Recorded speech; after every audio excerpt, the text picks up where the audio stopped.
մենք բացառապես առաջնորդվում ենք օրենսդրությամբ սահմանված լիազորություններով,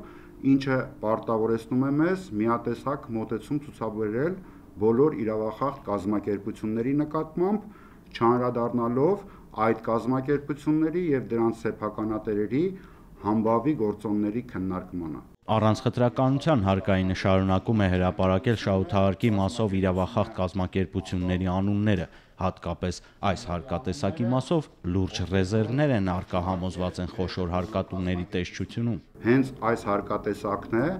որտեղ կազմակերպությունները կիրառում են բազմապիսի ագրեսիվ հարկային պլանավորման սխեմաներ, ուռճեցնում են իրանց ծախսերը և թերհայտարարում են իրացման շրջանառությունները։ Վերջին պարզաբանումներով Շեն Հոլդինգ Սարգիս Կարոլինա, Աշտարակ Կաթ, Աթենք, Կաֆե դու Բրազիլ, Դուստր Մարիաննա, Հարավկովկասյան երկաթուղիներ, Օվալ Պլաստիկ ընկերությունները, թեև ամենատարբեր պատճառաբանություններով, այնուհանդերձ խոստովանել են մեղքի իրենց բաժինը։ Հավատացեք, որ որոշ դեպքերում փոփոխությունների ծավալը այնքան մեծ է, որ ձեռնարկության տերերն էլ, տնօրեններն էլ հասկանում են, որ աշխատակիցը չի կարողանում հասցնել ծանոթանալ ամբողջ փոփոխությունների փաթեթին եւ ուզենք թե չուզենք կատարվում են որոշակի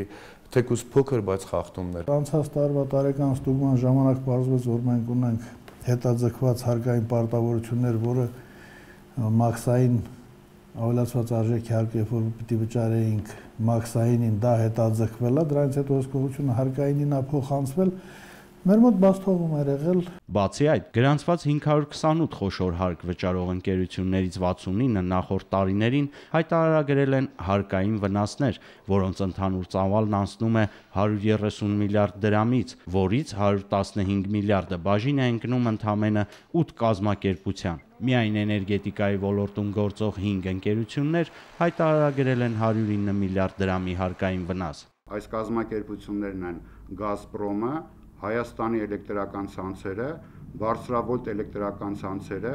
Երևանի ջերմաէլեկտրակենտրոնը և միջազգային էներգետիկ կազմակերպությունը։ Մյուս 3 կազմակերպությունները դրանք հանքարդյունաբերության ոլորտի կազմակերպություններ են խոշոր, դրանք են Գեոպրոմայնինգ Գոլդը,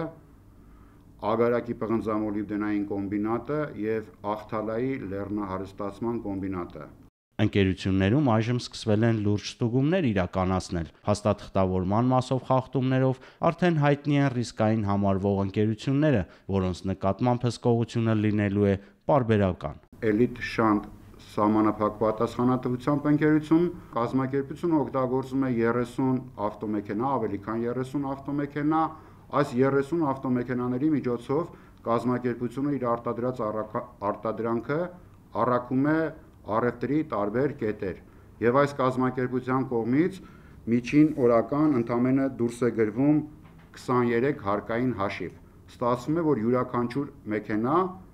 օրվա մեջ միջին հաշվով 1-ից պակաս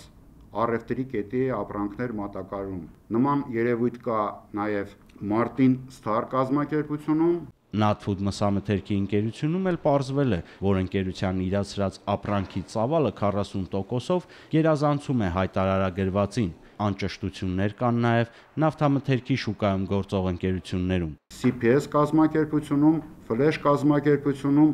Կազմակերպությունների ցանկը կարող է ընդլայնվել, եթե եւս մի քանիսը չփոխի գործելավոճը, հավաստիացնում են հարկայինում։ Հայտնաբերվել է ՀԴՄ-ներով խախտում կատարած եւս 30 կազմակերպություն, արդեն իսկ տուգանվել է 102-ը։ Վահե Կոստանդյան, Ռոմիկ Խաչատրյան, Առաջին ալիք։